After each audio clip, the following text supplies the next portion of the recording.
On behalf of our President and CEO, Greg Case, and our Chief Marketing Officer, Phil Clement, it's a real honor for Aon to be the sponsor of this event today. And for many of you, you might know that Aon is now a UK-based company, but it's also important for you to know that the Aon Foundation, for the past 25 years, has made it a priority to support educational activities and cultural institutions like the Chicago Humanities Festival and the Charter Humanist Circle that does so much to enrich the lives of all of us in this room and everybody in Chicago. And even though we're now in the UK, I want everybody in this room to know that we intend to continue this commitment, and it will remain high on our priority list for the things we do to support the community of Chicago for many years to come.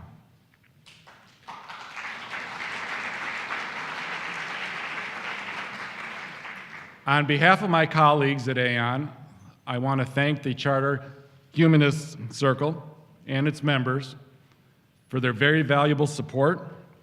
And I also want to thank Northwestern University Law School for allowing us to use the auditorium today.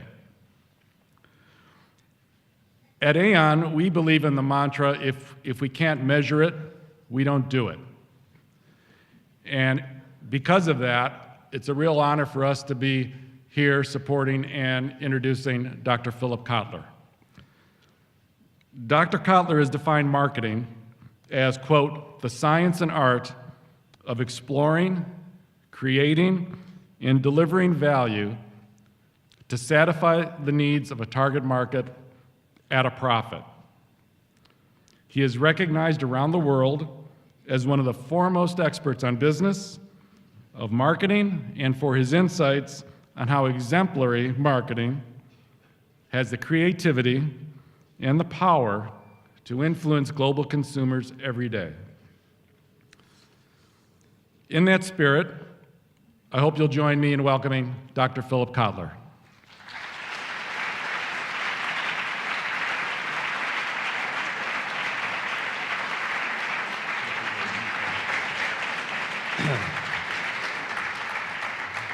Now, before I turn the microphone over to Dr. Kotler, in the spirit of marketing, maybe many of you in this room know that Aon does a great many things globally, but one of the things that we've done that has created tremendous brand awareness for our firm is our sponsorship of the Manchester United football team, which by today won 2-1 versus Arsenal.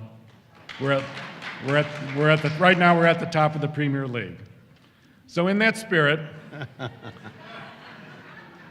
I would like to present Dr. Kotler with his very own personalized Manchester United jersey.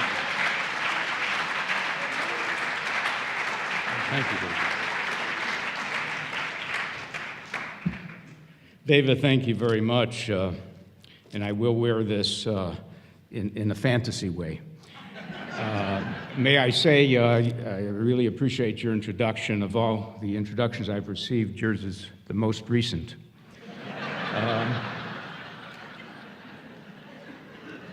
Nation,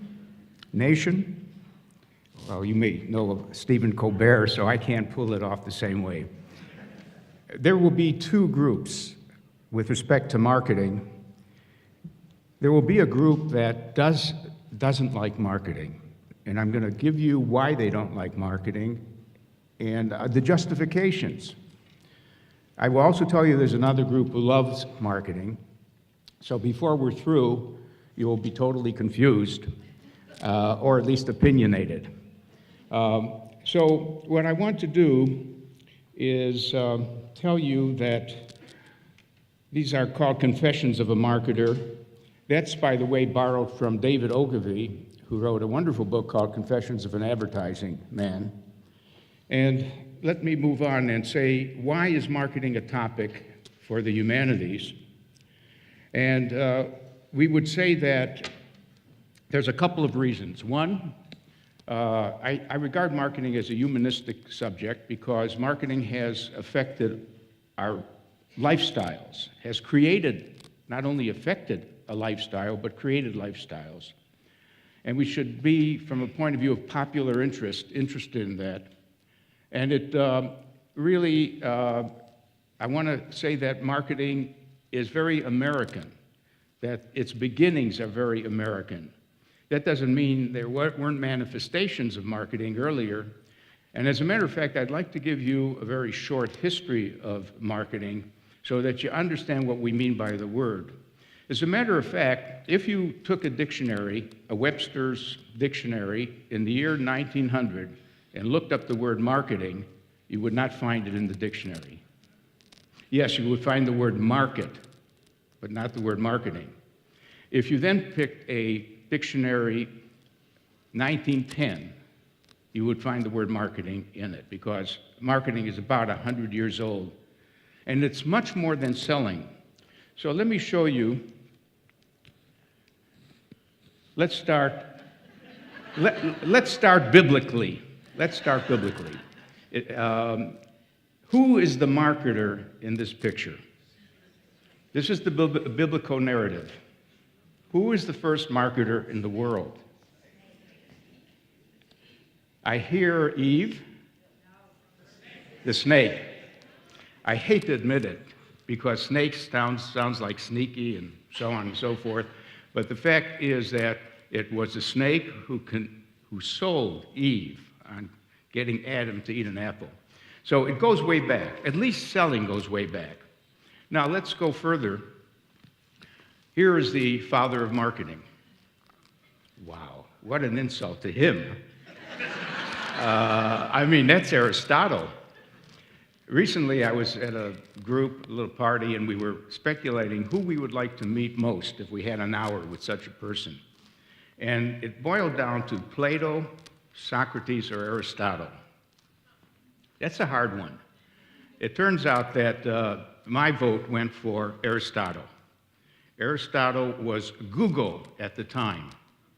He knew more about everything than anyone in the world.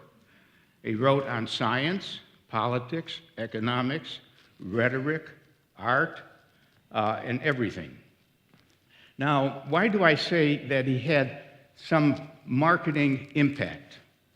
Let me read the definition of rhetoric.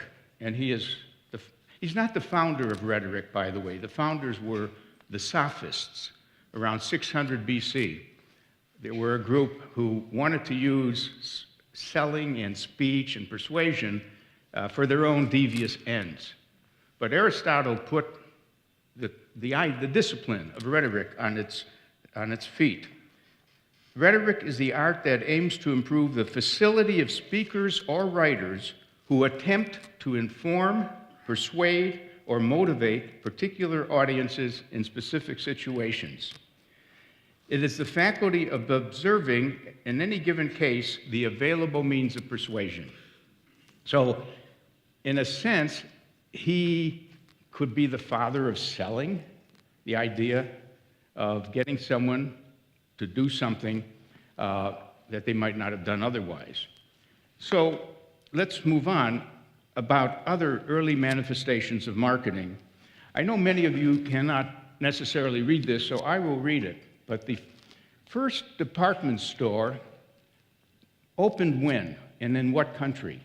Normally, if you're in France and you ask the question, they will say, of course, we invented the department store. It was about 1845, the same time we invented paperweights and some other things. But it turns out that the first department store was in Japan, Mitsui Company, which is still alive and well. So that's where one of our retailing forms started. The next one is the first newspaper that carried an ad. There were newspapers early, but the first ad appeared in England in 1652, and it advertised coffee. And then the first ad agency started a little later, much later, N.W. Ayers, which is still a prosperous advertising agency. First time a brand was put on a commodity, the commodity being soap, the brand name was Pear's Soap. And then the first packaging appeared a little later, And finally, we had a marketing research department formed. So, now the word markets has been around all these years. The Middle Ages had markets. In fact, whenever, I would even say the agora in ancient Greece, that means the marketplace. In ancient Greece, people would come on a particular day and to sell things. In the Middle Ages, there were market days. The word marketing wasn't there, it was just market. And trade was always there, because trade through history has taken place between people and regions and countries. So all that is there, and it was in the decade of the 1900s that marketing books first appeared. And the interesting thing is, who wrote those first marketing books? Were they sociologists? What was the discipline of the people who wrote the first marketing books? Any guesses? Well, they weren't physicists or chemists, they were economists. So why would economists start a subject called marketing? And the answer is they were disillusioned economists. They couldn't find any mention of advertising in the discourse of economists. In other words, never did Adam Smith, Thomas Malthus, David Ricardo, even Alfred Marshall and so on, they really talked about other forces that shaped demand. The only force that shaped demand in their mind was price. You know the famous curve. Raise the price, demand will go down. Lower the price, you can sell more. Price was the only thing that affected demand. So these economists were institutional economists and said, hey, you got to factor in advertising. You got to factor in retail stores, wholesalers, jobbers, agents.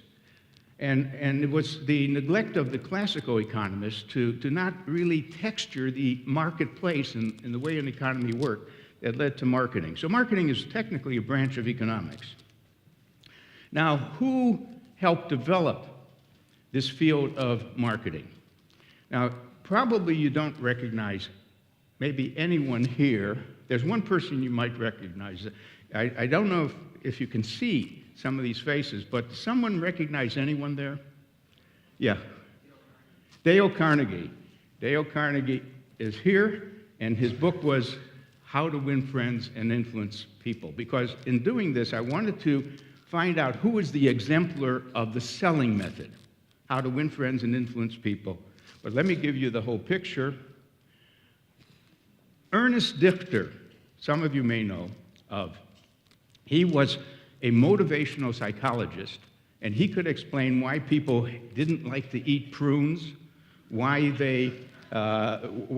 cigars were offending some people, and all kinds of things. In his book called The Study of Desire, he apparently studied with Sigmund Freud, and he brought that kind of mind to marketing. But he had an opponent named Alfred Politz, who was not a head shrinker. We call him a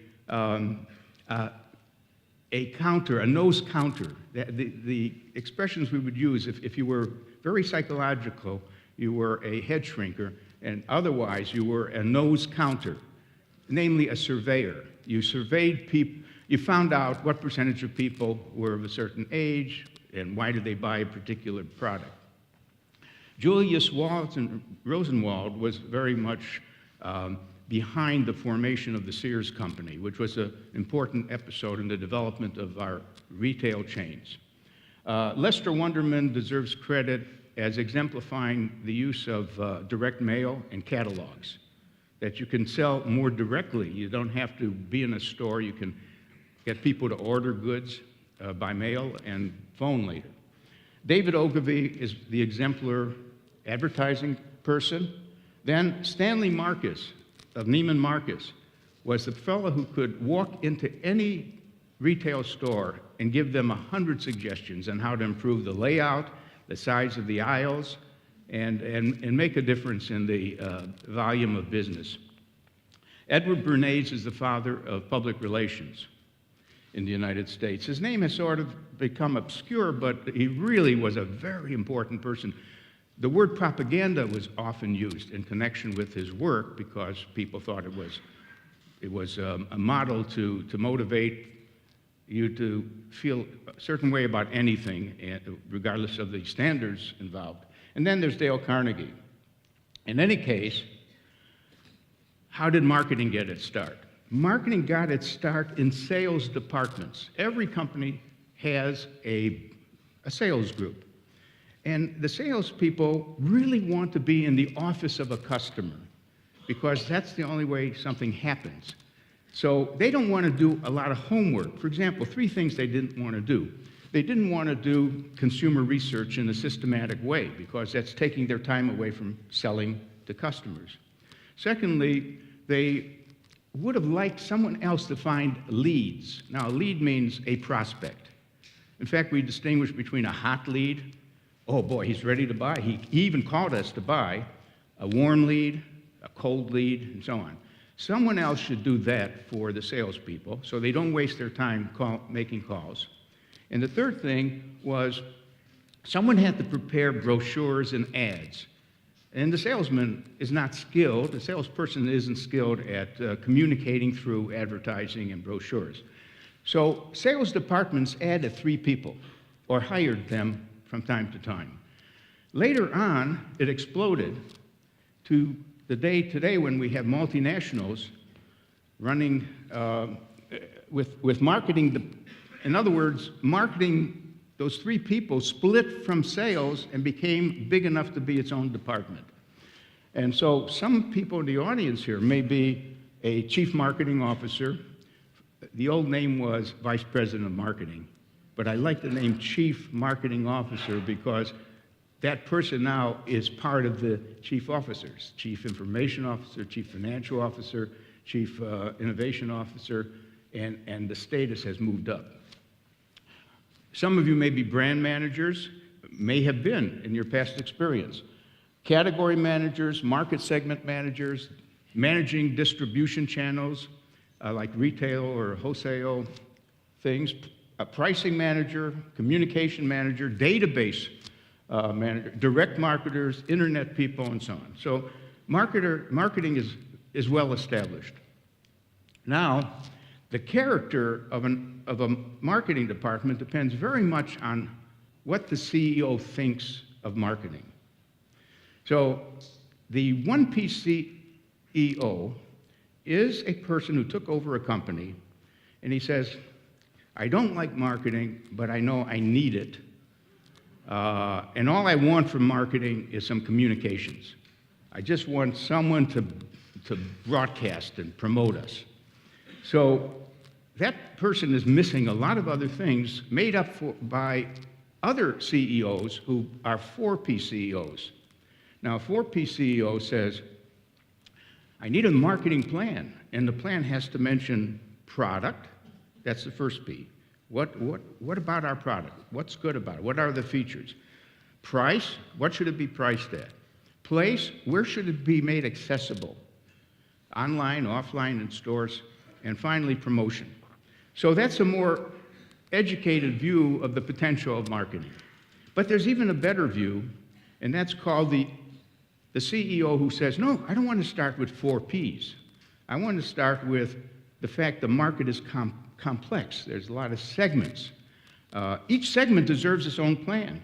In fact, one thing we've learned that if you just have one value proposition for the whole market, it really doesn't trigger anything in many parts of the market.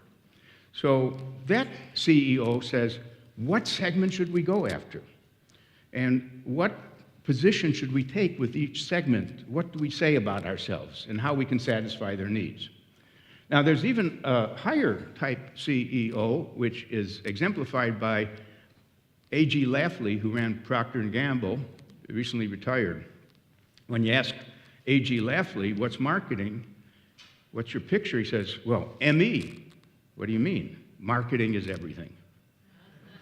Now, marketing is everything. What he means is everything starts with the customer. No customers, no business. And I think he's making that point very much. Now, moving on, there's a lot of things that a chief marketing officer does And I won't go into any detail, but there's a lot of tasks. And the sad fact is that sometimes the chief marketing officer only lasts on the average of 2 years. In other words, does a job, and maybe the CEO is not feeling that it really brought in enough new business that the cost of the CMO exceeds what the value of the CMO is.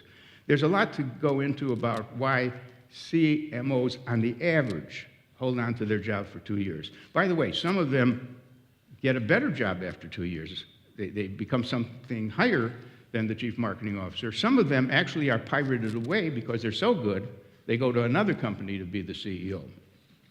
But in any case, marketing, commercial marketing, which I've been talking about, could have stayed only commercial. And then I got involved with Professor Sid Levy at Northwestern. We started the idea of broadening marketing because the set of tools that we use to address consumers could be used in other areas. So we have a thing called place marketing. I will get a call from a city, let's say, and the city says, we're not getting enough tourists, we don't have any attractions for them to come and see. I would like to get a factory located here.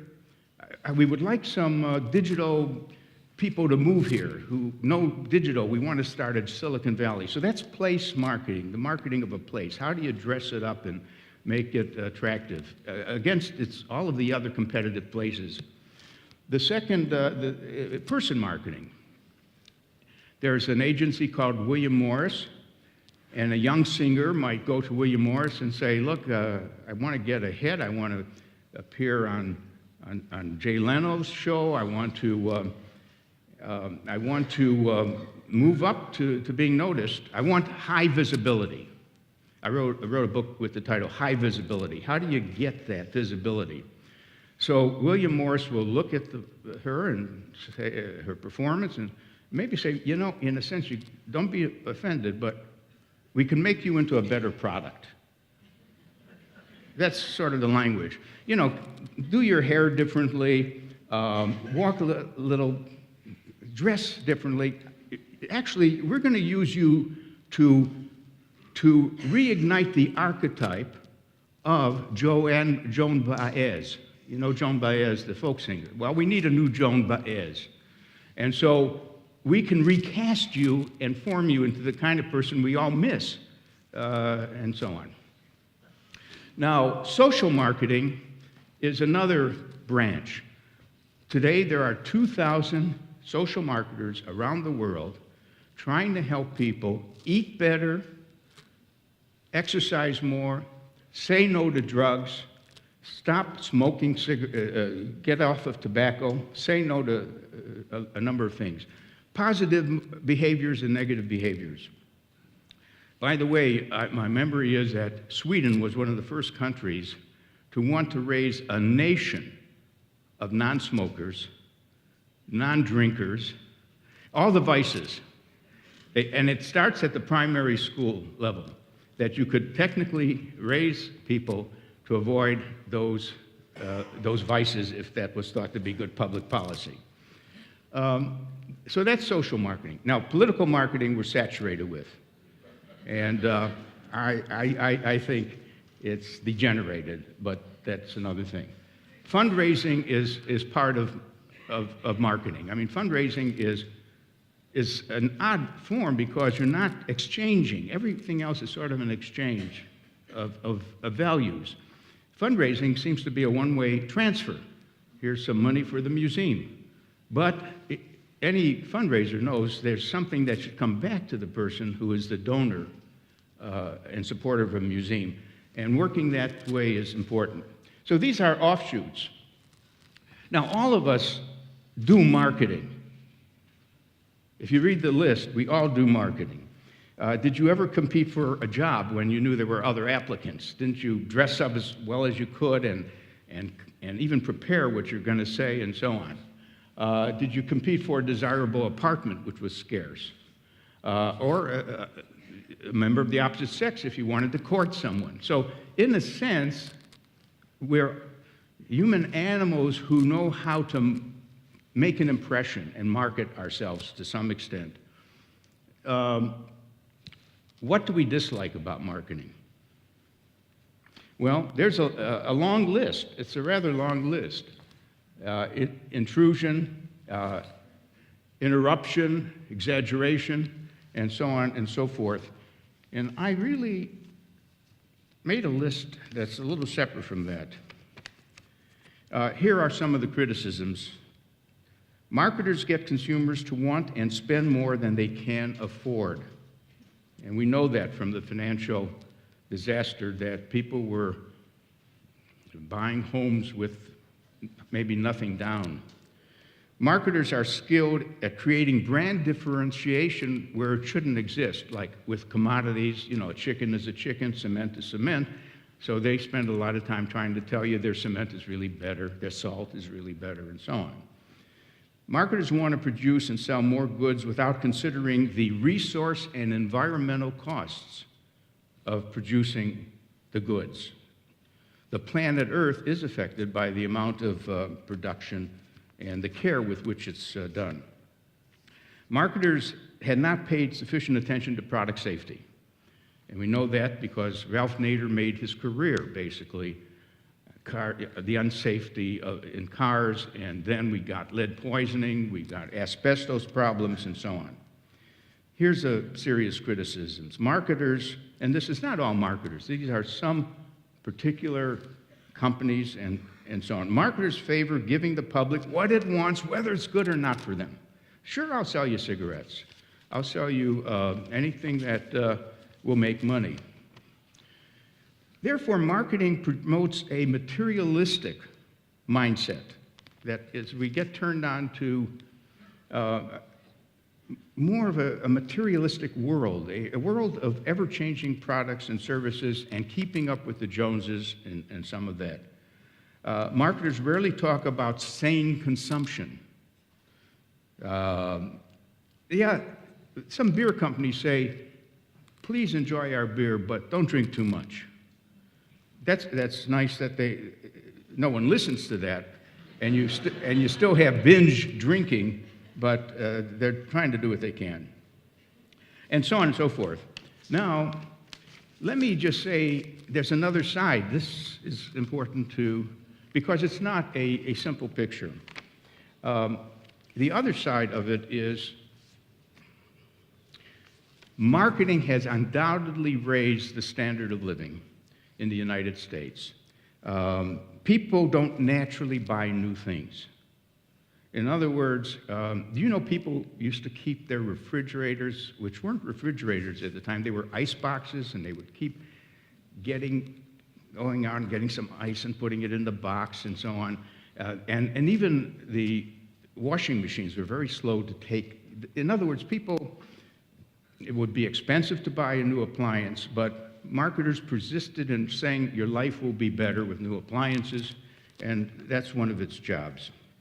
I would even go so far as to say that marketing is so connected to the idea of the middle class. We're talking about preserving and building the middle class and the lifestyle that goes with it, and marketing is an essential definer of what it is to be and want, what it is to want as a member of the middle class. Marketing in the form of social marketing has helped improve a lot of things. You know, one of the first causes that marketing turned to was the environment and waste and the ill effects of some products and so on. Preserving the environment was one of the first things that social marketers got into. Now they're into obesity as a problem, littering as a problem, and other problems. Marketing is very important to the cultural world, museums, performing arts. And one of the big problems that cultural institutions are facing, especially in the performing arts, is the aging of audiences. How do you get people who are in their 40s to go to opera, to go to ballet, and so on? It's called the graying of the audiences. And maybe that problem has been with us for a long time. But marketers are at work doing segmentation, targeting, positioning, in order to make sure that all seats are filled in the theater, and also the museums are very busy as marketing institutions because they have to get visitors, they have to get donors, they have to get government grants. So marketing is almost an intrinsic function today that's going on. But let me, this is not a time to take a vote. Do you like marketing or you don't like marketing? But let me show you that the negative feelings about marketing came up from these people. The attackers, they attacked marketing. Do you recognize anyone? You see Ralph Nader? I don't. There he is. Yeah. Who else?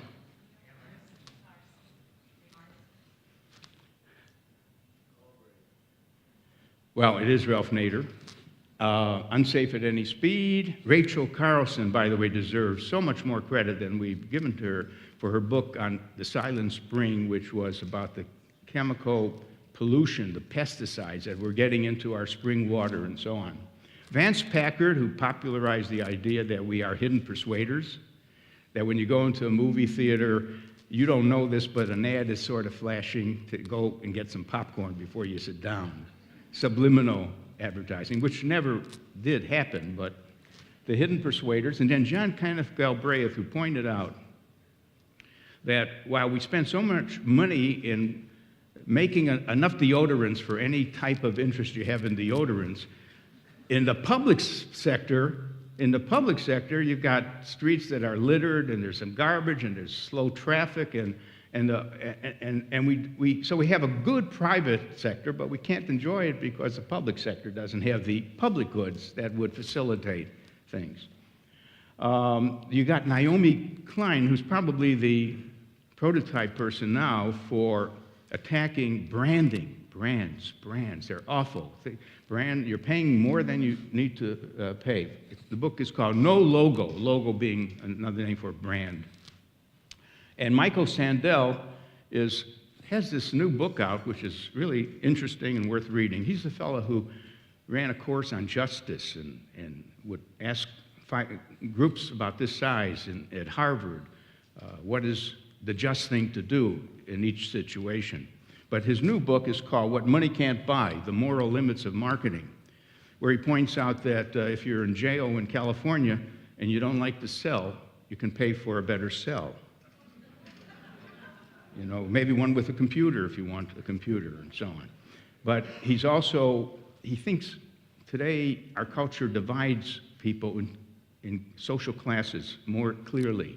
We used to go to ball games. I would sit next to someone who was rich and someone who was poor. We'd all stand in the same line for hot dogs. Today, the guys who are rich are up in the skybox, and he calls it the skyboxification of the United States, the skyboxification. They're eating filet mignon, and we peasants are down there standing in line for our hot dog. So we are not meeting each other as we used to in the older days. It's a very interesting treatment. I like to quote Will Rogers with this remark. If advertisers spent the same amount of money on improving the product as they do on advertising, they wouldn't have to advertise it.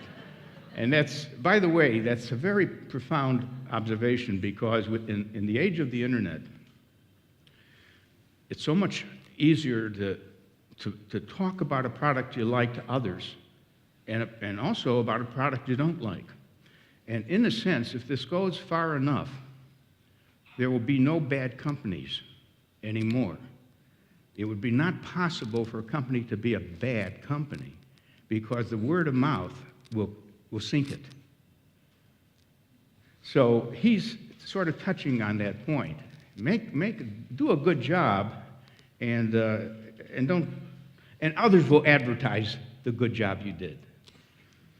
Now, I want to add another group, and this is a group of visionaries, and I'd like to call them our best marketers. But they're not necessarily the chief marketing officer. They're CEOs. But what their contribution has been the kind you want from your chief marketing officers. So who do you see here? Do you know any of those people? Yeah, you got to know some of them, but you probably don't know the first one. Ingvar Kamprad.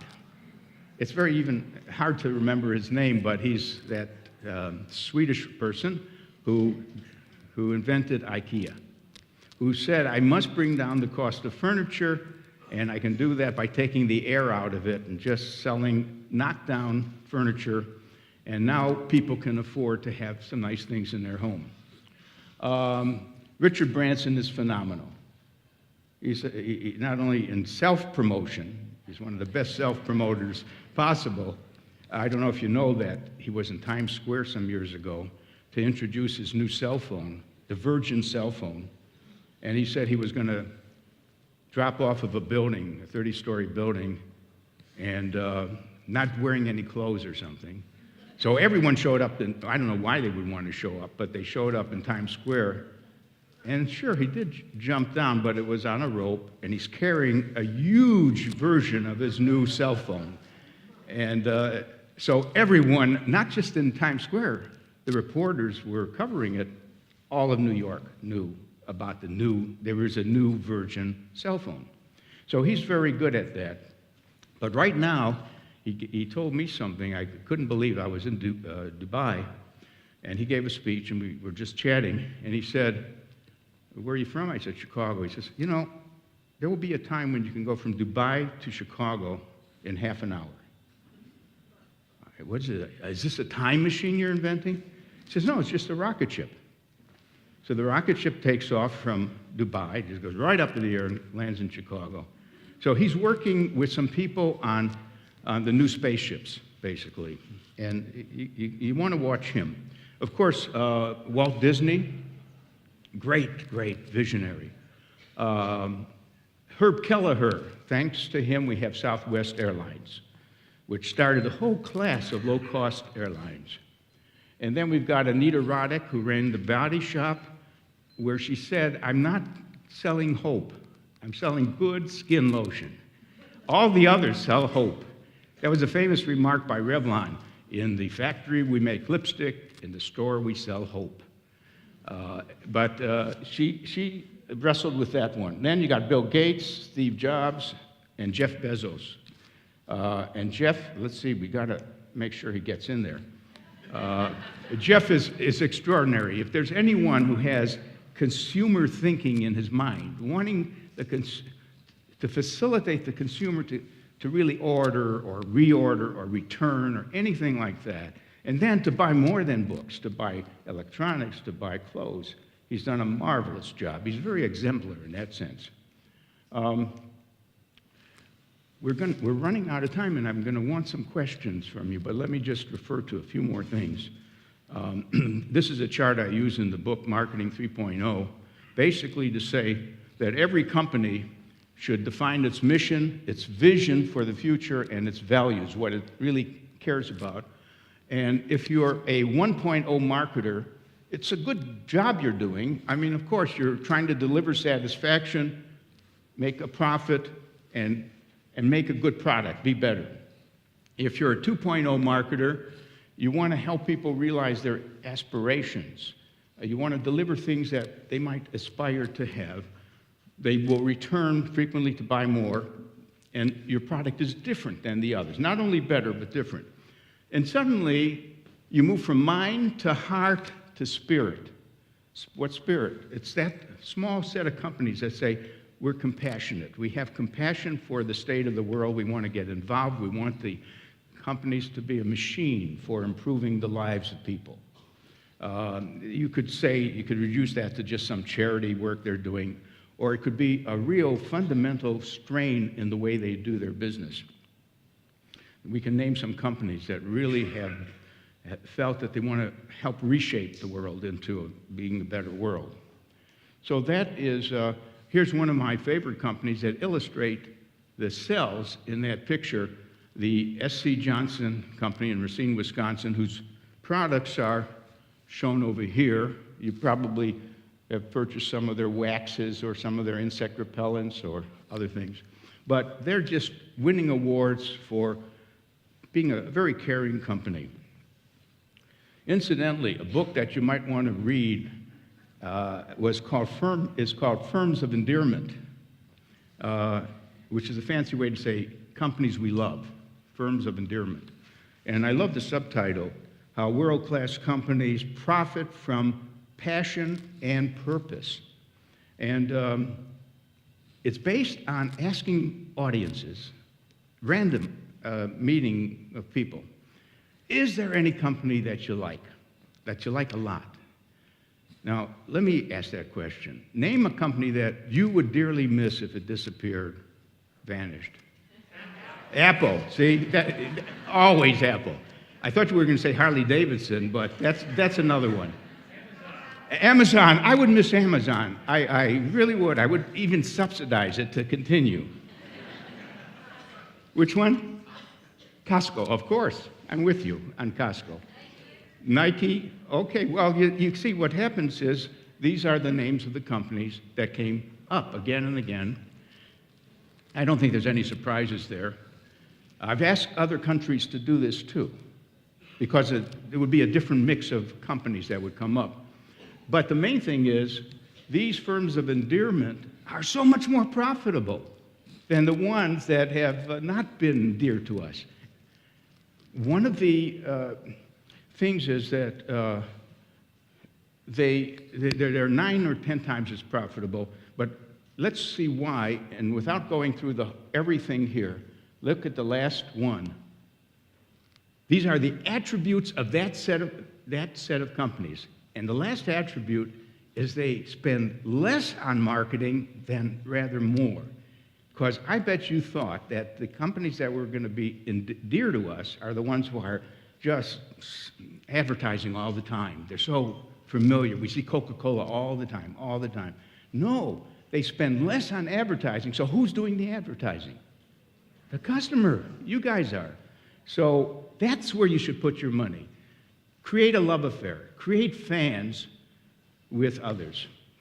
Now I'm going to end with 2 slides. This is on a downer, a little bit. The End of Work. This is Jeremy Rifkin's book. It's now about 9 or 10 years old. And he says, because of the slowdown in population growth, automation of factories and computers, robotics, 3D printing, can the nation create enough jobs? Can the world create enough jobs for the population and so on?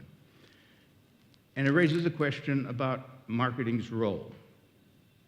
Now, marketing's role normally is seen as to sell you some things. The basic role of marketing is to create jobs. It is the job creator. Namely, it gets you to want something that someone has to produce. So there's a basic question. Does marketing really create new jobs, or does it only create shifts in the shares? Like, if I switch from brand X to brand Y, that's not creating, brand X loses a job and brand Y gets a job. So, but it is true that if we're talking about a new product, marketing will help accelerate its recognition, the awareness of it, and intensify the drive to purchase it. In other words, we buy our iPads and other things that come along, partly because they're wanted, they are desired objects, and marketing accelerates the rate at which growth takes place with those new products. The other book, and I'll end with this, is another downer. The Death of Demand. And what is the relationship between marketing and demand? And he uses the term finding growth in a saturated global economy. I've been wrestling with that problem, and growth is the issue today. Growth is the issue. growth means jobs, and so on. And the fact is, there are 8 ways to grow a business. So the title of the book is Market Your Way to Grow, 8 Ways to Win. And you know all of them. You know that we can go to places where there is growth. We can sell in China, even if it's a low growth here, or Brazil. We know we can grow by acquiring other firms. We know we can grow by innovating, inventing something new. We know we can grow by taking business away from someone else, and so on and so forth. So one of the things we're wrestling with is how do you as a firm grow? And by coincidence, another colleague of mine at the Kellogg School of Management, Tim, he just wrote a book called Defending Your Business. And it's so nice that his book came out with mine, because the first job is always defend what you've got. Hold on to the customers you have. Then you start worrying about some more growth. So we both, as members of the department, are wrestling with how to ignore these books and say they're wrong, and that there is a bright future ahead. So let me stop here and take any questions you might have.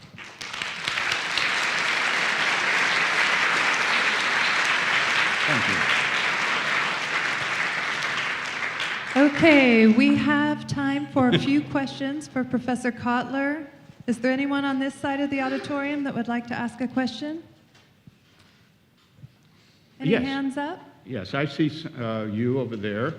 And now, a microphone Susan will will bring you a magically come down microphone. here. And if there's any other people, and there's a person over there.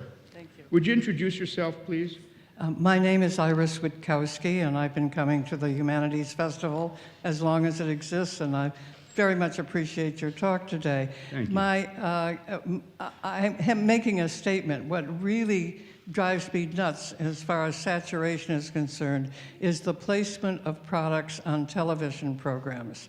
It used to be that in a movie you'd say, oh, I saw that brand, and it seemed to be accidental. Now it's all over. Even the anchormen have LL Bean jackets on.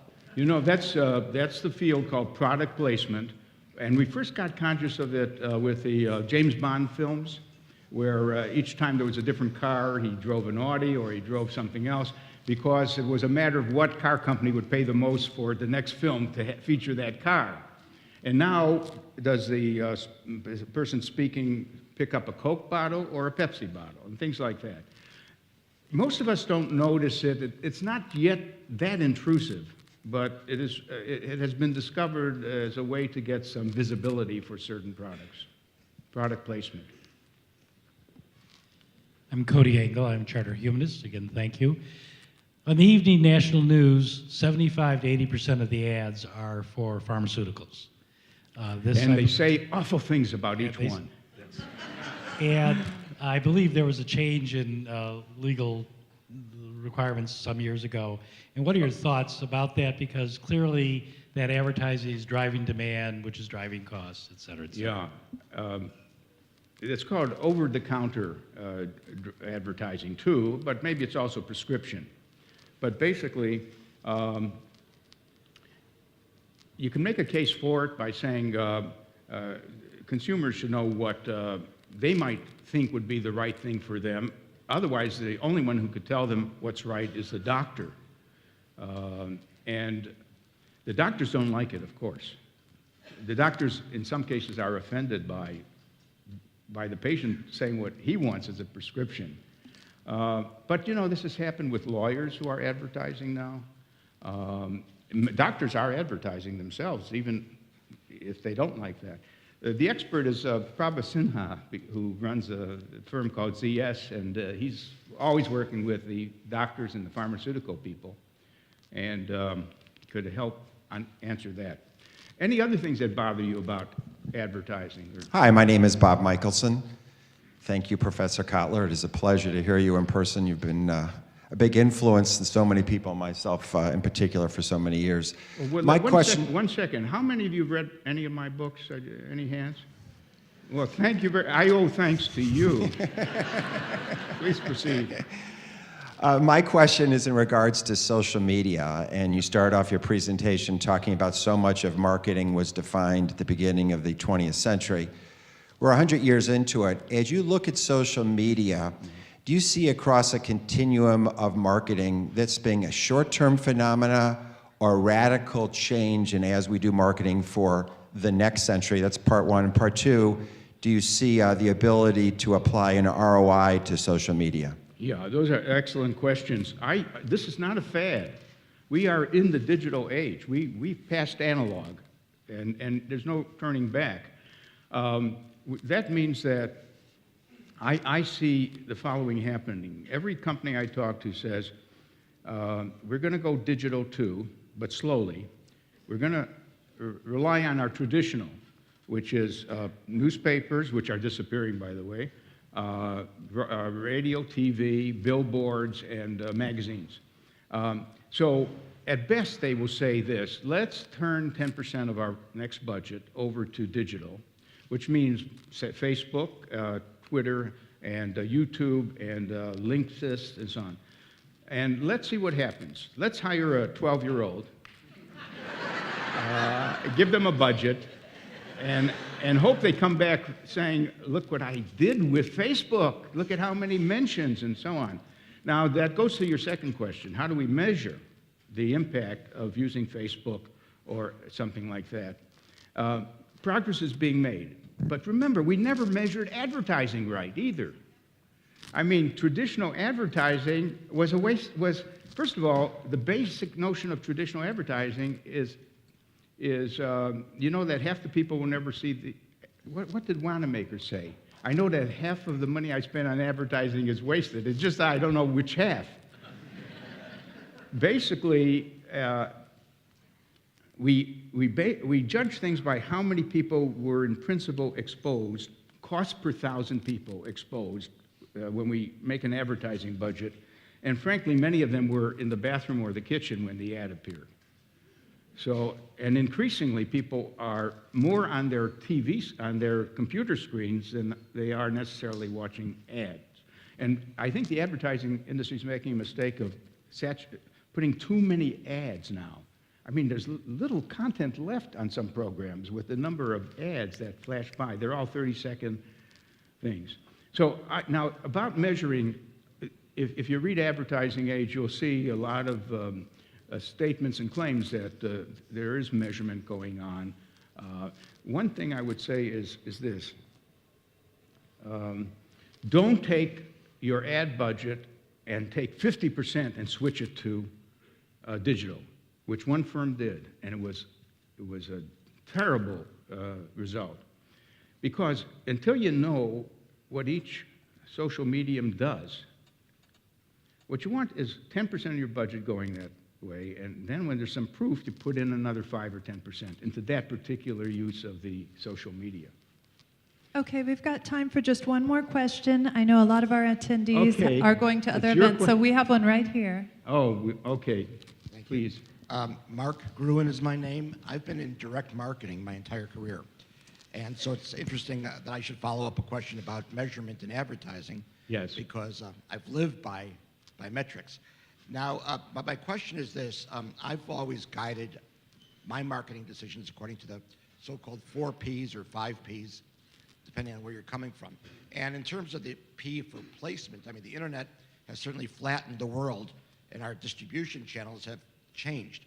But how do you see the evolution of the other Ps in this digital age?